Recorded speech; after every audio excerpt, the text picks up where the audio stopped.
Hello, everybody. Welcome to the Therapist Take podcast. We are going to talk about fat culture today, so don't go anywhere.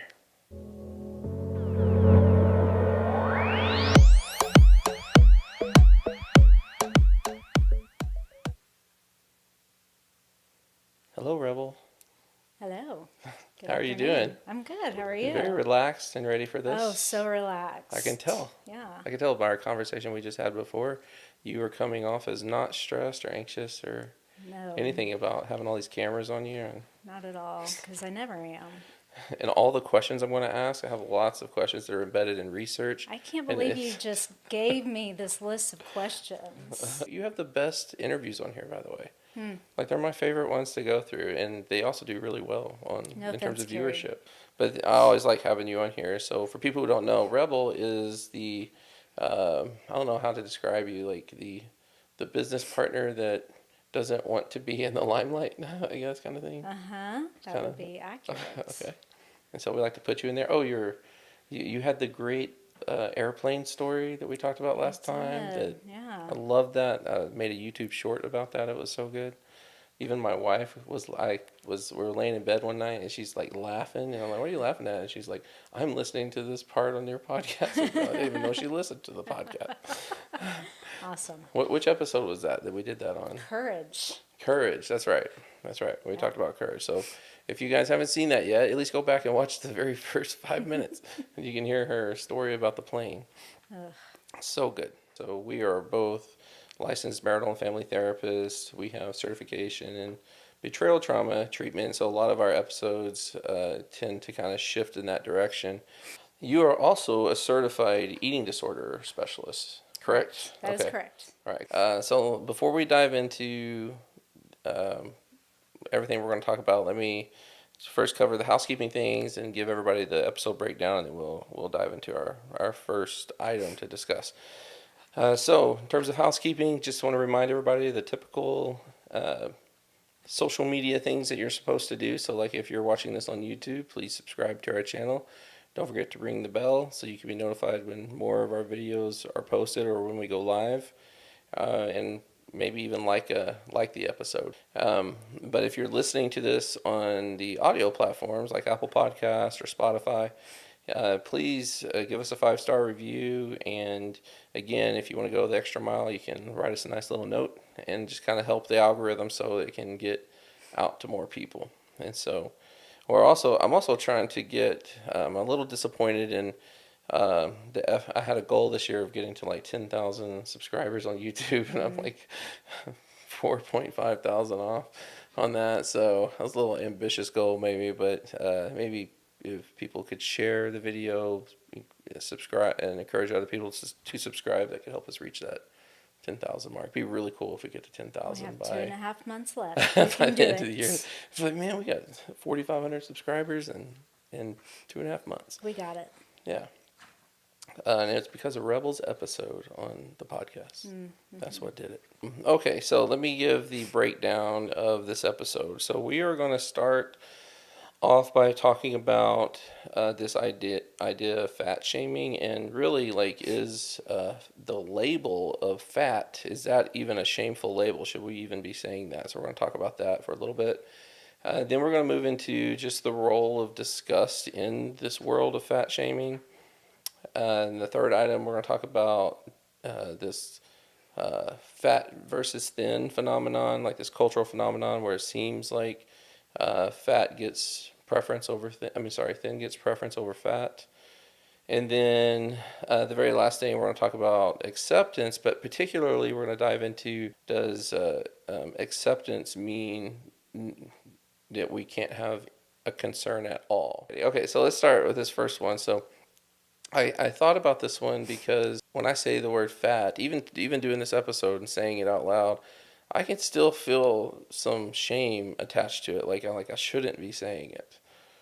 Like, does that happen to you still? Like when you say the word fat, do you feel that? Yeah, I think that there's still a negative association with the word fat. Yeah. I think that they're pushing to kind of normalize the word. I mean, it's a descriptive word like any other, being short, being tall.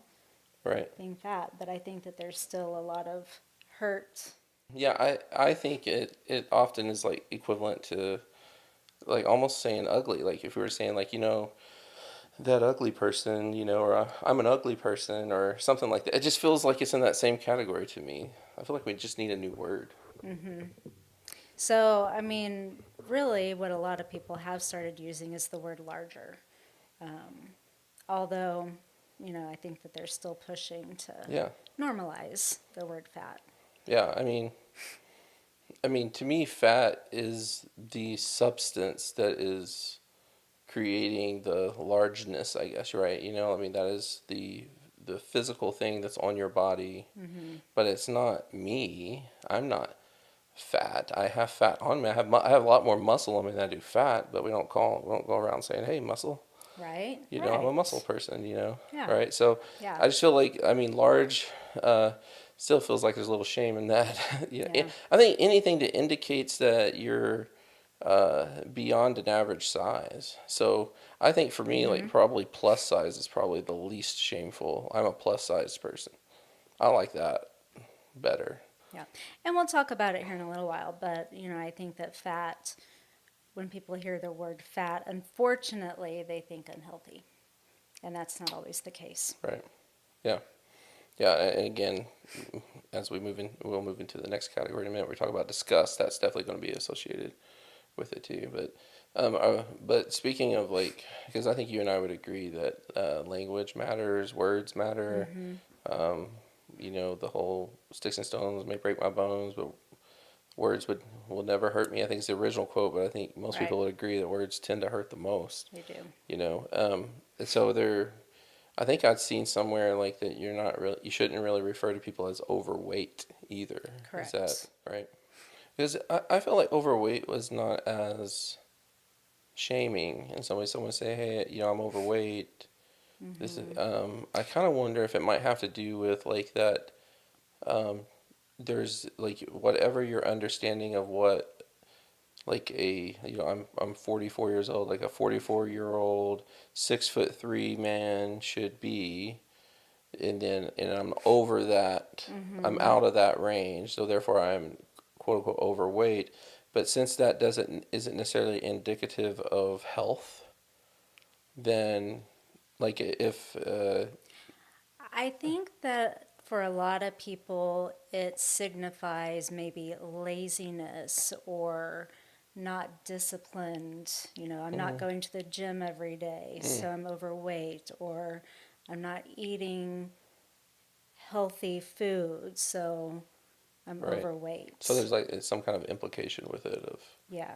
of not being healthy, which is I I know I don't know if it's recent or if I'm just late to the ball game, but I know it's been being talked about in that you can be quote unquote overweight and it still is if your blood panels are coming back and you're producing good numbers and numbers within range, then there's why would I tell you to lose weight, Right. right? Absolutely. And so like I used to be real offended by like not really offended, just kind of in my own battle with body image and weight loss and things like that.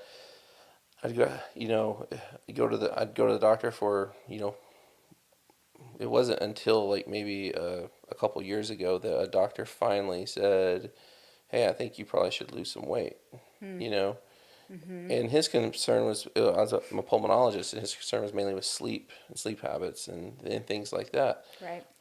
He wasn't even looking at blood panels, But I used to be like, even had talked to people. I was like, not one time have I gone to doctors. Like I was mad at him for not telling me. Like they just tell me to lose weight. Maybe I would. And it's like it feels like medical neglect. But I'm like, my blood work always comes back good. Like my cholesterol is always good. My blood pressure is always good. Right. Even to this day, I don't have joint problems or anything like that. And by the standards of whatever like I said, whatever the range is that they historically would say a 6'3", 40-year-old male should be at in terms of, I was well outside that.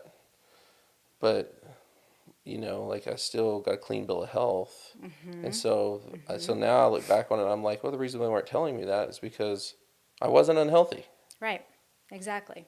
you And I know? think that that is one of the cultural issues that we're dealing with right now. Yeah. Right. And what I kind of wonder sometimes, though, or one of my fears is that, you hear people say, well, it's all going to catch up with you. It's like, so I'm getting a clean bill of health right now, but is it going to be like the day I turn 45, or my knee's going to break down, and next thing I know, I'm diabetic, and I mean, and then it's like a big "I told you so" moment.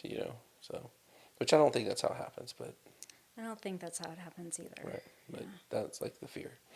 So, anyways, so to answer the question though, is the fat label, at least as it stands current in culture today, that is an okay label to say, like a, Technically, it is. I think in an ideal world, yeah, that is okay to say because it is a descriptive word. right, I think that we still have to be sensitive mhm, in using that word right, because it does still hurt a lot of people um, yeah. I wonder if and it's kind of offend one of people. those words that you just you better just, it's probably better to err on the side of caution, and just if you want to refer to yourself as that, great, Mm-hmm. fine. Mm-hmm. If you, Mm-hmm. but maybe be careful about referring to somebody else Right. as fat, Yeah. because I always think of, we were watching it last night.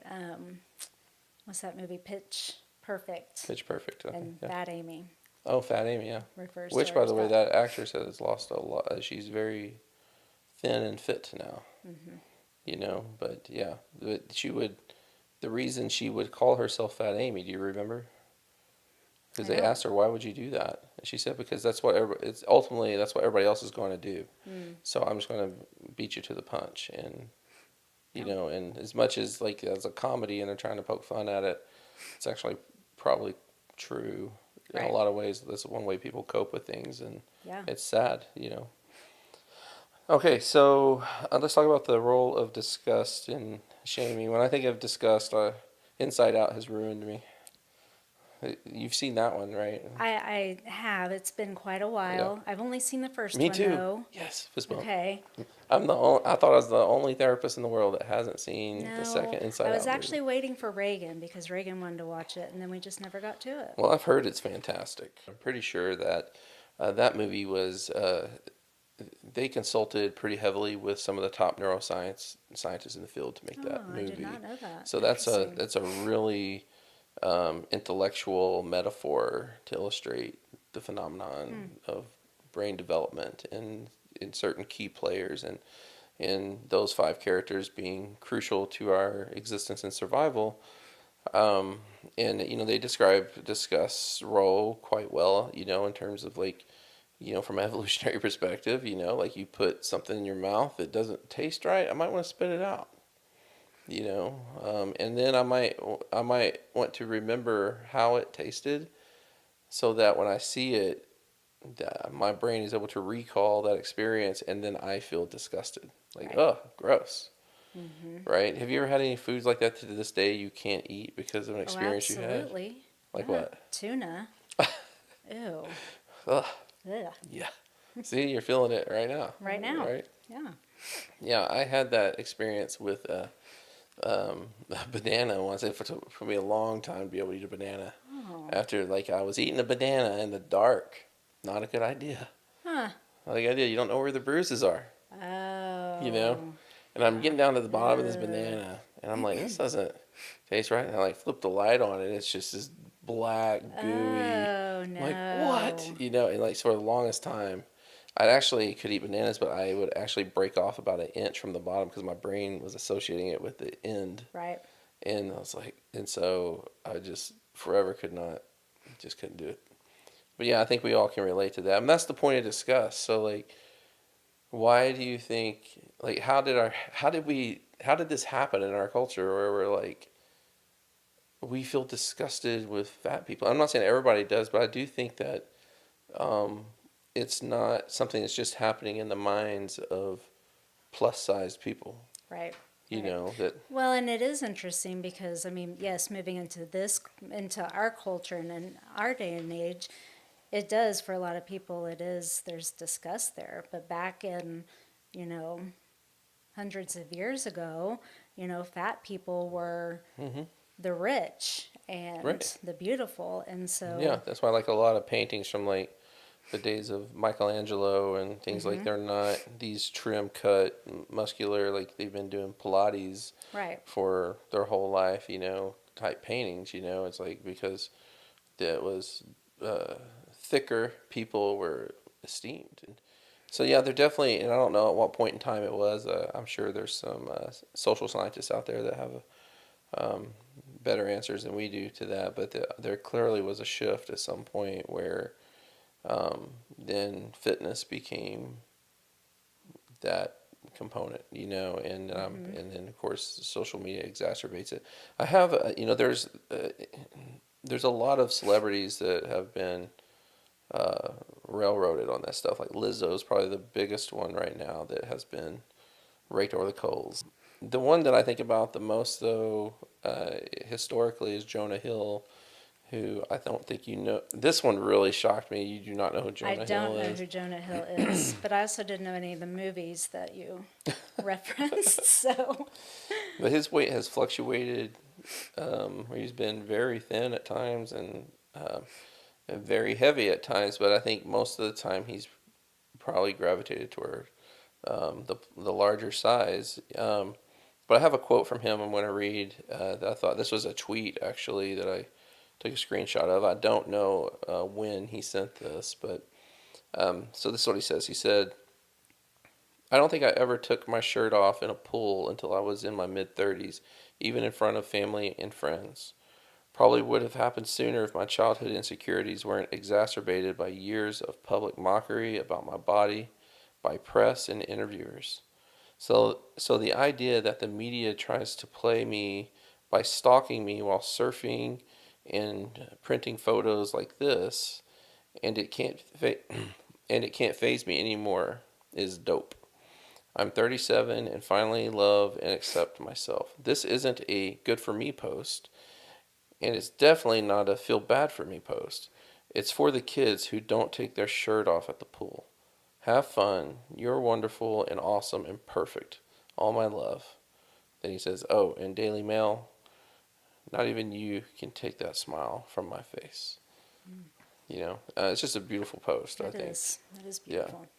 Yeah, I mean, how many people, won't even go to the pool, Right. or they go and in a bathing suit and then just wear a big old t-shirt and never get in the water type thing, and Mm-hmm. Mm-hmm. at a place where you're supposed, like, it's one of the few places in the world that Yeah. it's culturally acceptable to basically to walk around with almost nothing on, and Right. everybody's supposed to be okay with that, not looking at, oh, gross, you shouldn't be here. Mm-hmm. Mm-hmm. Or So feeling so much shame about what do I right. look like and comparing myself to hmm others. yeah, and it just seems like there's, like, I know that psychologically, like, there's how much of the disgust that I feel, which is shame based, is coming from me and how much is actually coming from others, because this is one of those things where um, people aren't being irrational by how other people see them or view them, because like, disgust shows up on your Mm-hmm. face. Right. It shows up in your behavior, and like, whether you're like avoiding somebody or you get awkward around somebody or your face contorts, and so it's a little bit different in that sense of just saying like, well, this is all happening in your head. No, it's actually happening in the world. Mm-hmm. But I also wonder. I mean, yes, I absolutely believe that others will do that. But I also wonder how much, if I feel shame, if I feel disgust, if I feel embarrassed about myself, how much of that am I putting out to the world? And then for them in turn to see me Right. in that way. Like a feedback loop. Yeah, Like absolutely. like it feeds into itself. So Mm-hmm. chicken or the egg, where did it start? Did it start with me feeling bad about myself and then other people bought into it? Mm-hmm. or did I get shamed? And then Right. now I would tend to think that it's that, that is where it starts, is culturally, like it's learned that somewhere along the line, um, I learned to feel bad about myself Mm-hmm. and feel bad about my body. Right. But then as I have bought into that narrative, I, that also comes across, right? And so you're not helping yourself. You're not helping change the narrative or help the cause by continuing to believe these things about you, but yet expect others to not believe these things about you. It's the same thing with like when you talk about self worth in general. Yeah.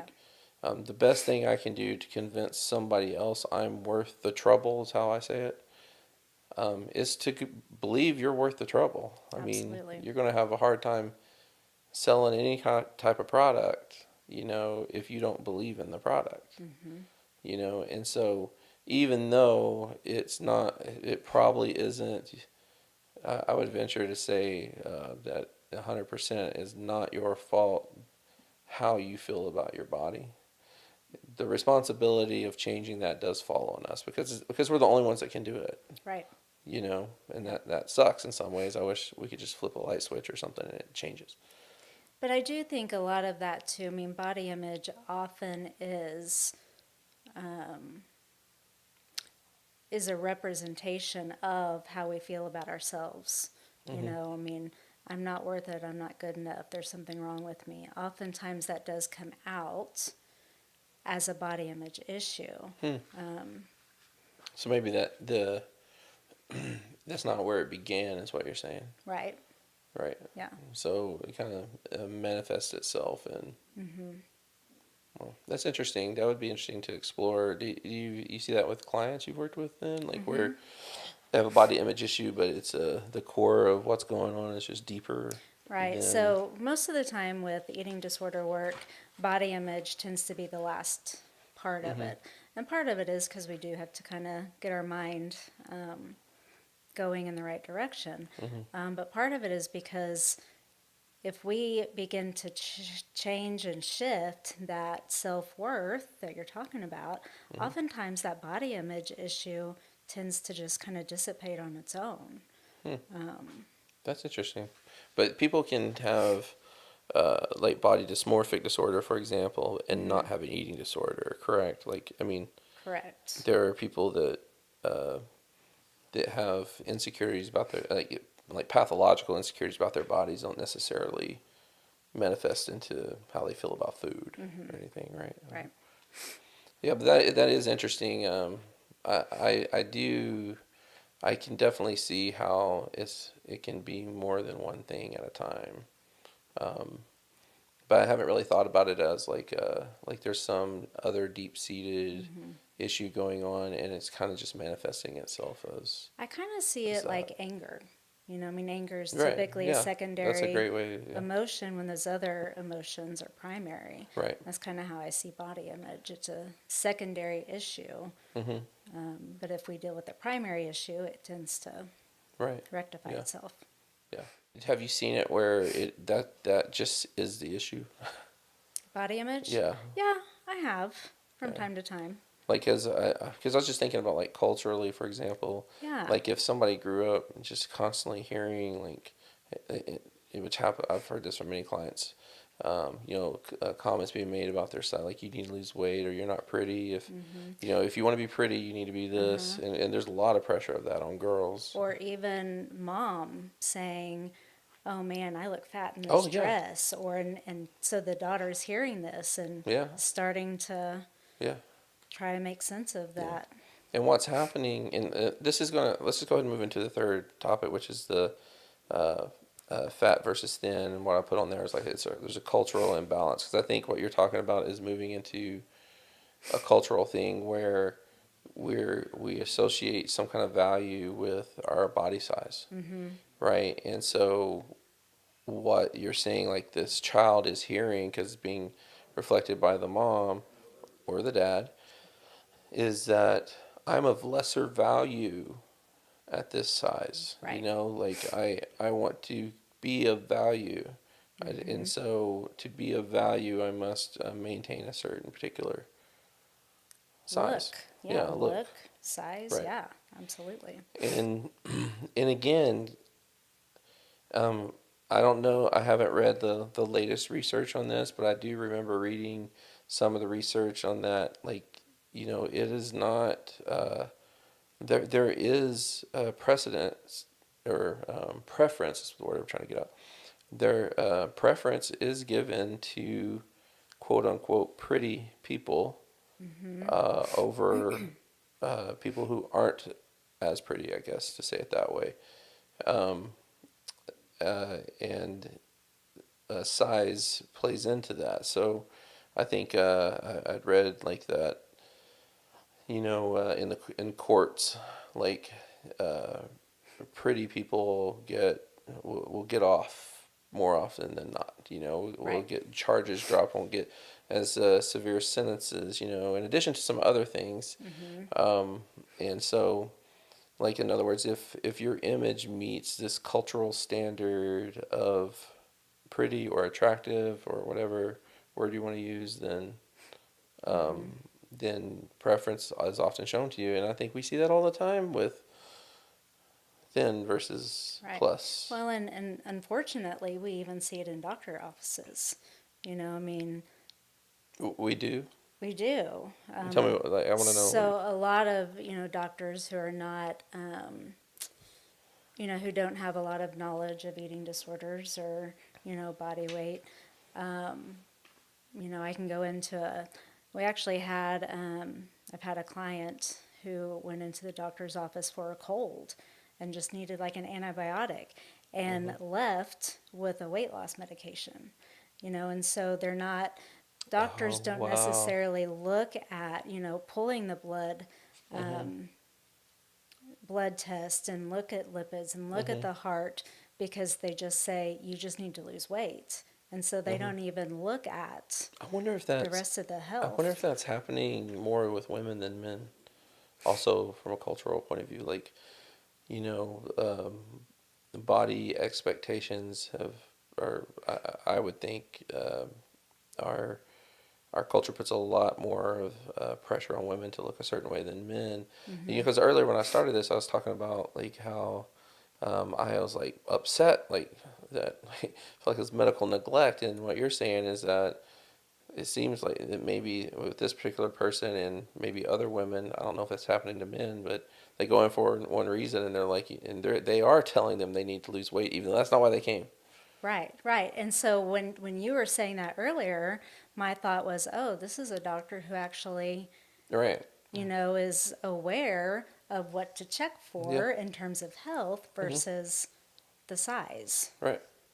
It's interesting, but also wonder how much influence comes with me being a guy and that just not being on the radar culturally for guys. Mm-hmm. But the same thing too, like with parenting. Like my wife will tell me all these stories all the times about when she has the kids at a store or something, and some when our kids were little, and someone would come up to her and complain about one of the babies crying. Mm, Oh, that used to infuriate me, and I'm like, they never do that with me, you know. And I wonder if it's because I'm a guy. The babies cry just as much, more right? with me when we're at the store than they do with mom, Hmm. you know. But no one's Right. ever, I can't think of one time someone's ever come up to me and said something to me about the baby crying. Hmm. That is interesting. Okay, so you know, one of the questions I have on here is how do we change it? I don't even know if we have an answer to that. I think some of the effort is in place with that, where like when we say like this preference being shown, like I think marketing firms, everything, they're seeing the problem now. Mm-hmm. You can watch commercials, and they're including plus size people and not just the trim, thin, Right. fit people. It's quote, you know, it's quote unquote fit. There is a concept also called skinny fat, being the idea that there's a lot of people that just from their DNA is just they're just going to be skinny, Mm-hmm. but they're Right. inside like what they're putting in their bodies, and they're not living very healthy Yeah, lifestyles. and I think that's one of the reasons why the whole notion of skinny versus fat does not Hmm. tell us who is healthy and who's not healthy. Yeah, yeah. But you know, one thing I was thinking about was like um, I have like there are two things that I feel, well, three now, I guess, but three things that I battle genetically that have bothered me over the years, but two of those came later. The one that has always been like in my face in a way is the weight stuff, is the body size, body image, right? My DNA has determined I want to be a large person. Now, do I have to be as large as I am? I don't think that's necessarily the case.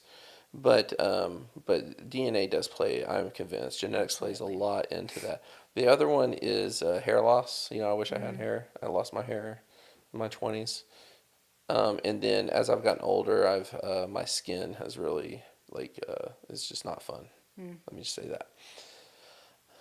But like I always have. I mentioned like I have a good cholesterol. Cholesterol's always Mm-hmm. good. Mm-hmm. The blood pressure's always good. I have good joints. I've never broken a bone. And so, like, if I don't know, like, I mean, I don't think I would choose somebody else's body. I think I would choose mine still. Mm-hmm. So if I had a choice, because I know, like, I got a pretty sweet deal on that front. Right. These other things and they all manifest outwardly hair loss, skin issues, and weight, Mm-hmm. but at the same time, I don't wake up with my joints hurting. Right. I can still, play men's baseball at 44, 45 years old, Mm-hmm. Mm-hmm. um, and so I was thinking about that. I'd still choose me over that. So Well, that's that's kind of awesome. cool, That I is. think. Yeah. Well, and that's why, especially with eating disorder therapists, there's a big push for body acceptance. We do some treatment called health at every size. Mm-hmm. And, I think that that's wise because, it is not whether we're fat or skinny Mm-hmm. that makes us healthy. Right. And we have to look at those other issues, not just obesity. Right. I agree. Well, since you were talking about that, you mentioned the word acceptance. That is getting into our final point. I think like most people that are of sound mind and somewhat empathetic is going to agree that we need to be more accepting of people and stop being such turds Mm-hmm. to people that don't fall into this mold that we think they should. But I think one of the things that seems like is coming up in our culture is the fear of accepting the lifestyle of someone who is quote unquote fat, means that health is just out the window. Like I can't say anything now.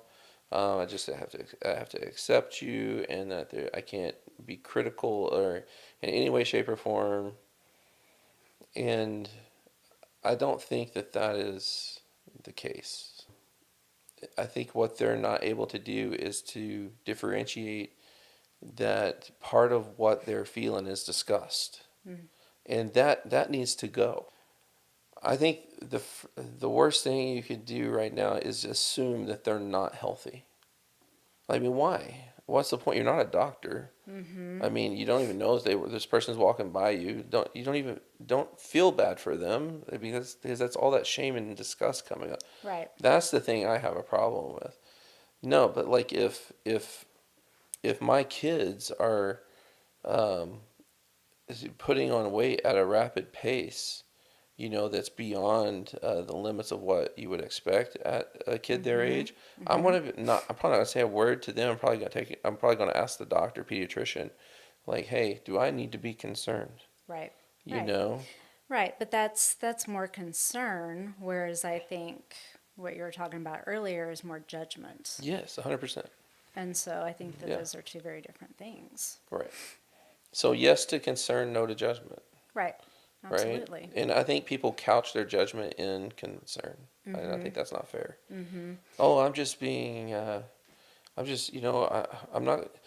I'm not going to accept this whole fat acceptance thing because, um, you know, that means we're just throwing health out the window. It's like, no, we're Mm-hmm. throwing judgment out the window. And what you're doing is couching your judgment in a genuine concern for somebody's health. Right. Because I can show you my paperwork, my blood work, my panels, and show you where it comes back Mm-hmm. Mm-hmm. um, in within range and everything. Right. So, I love though that your okay. doctor will test these things. Hmm. I think I don't know how it is for men, but yes, definitely for women.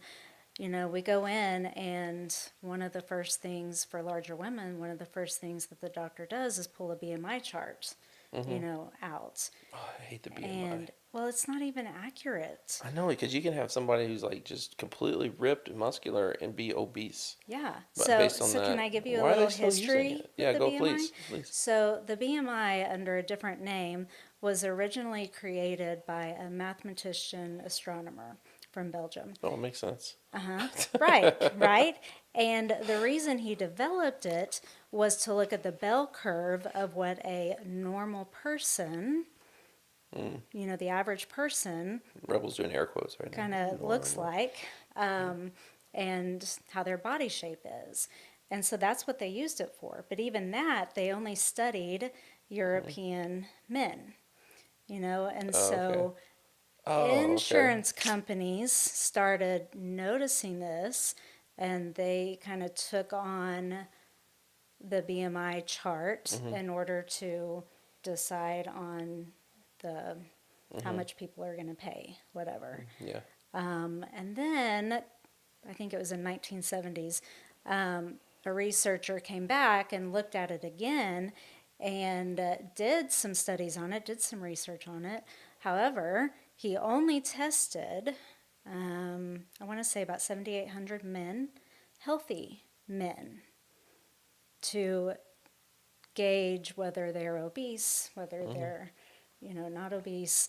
But there was no study on health. Wow. Okay. So why are So we even using it? Like, why is there this BMI thing? How did it make its way into the medical world, and they're still using it?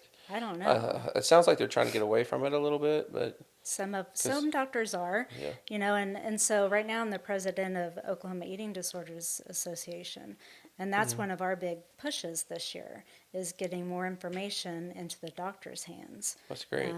about the myths and about Yeah. what's not accurate anymore. Right. Well, I appreciate you weighing in on that. I do think kind of I thought it was a good conclusion to our episode is that concern is okay, not judgment, and don't couch your judgment in concern.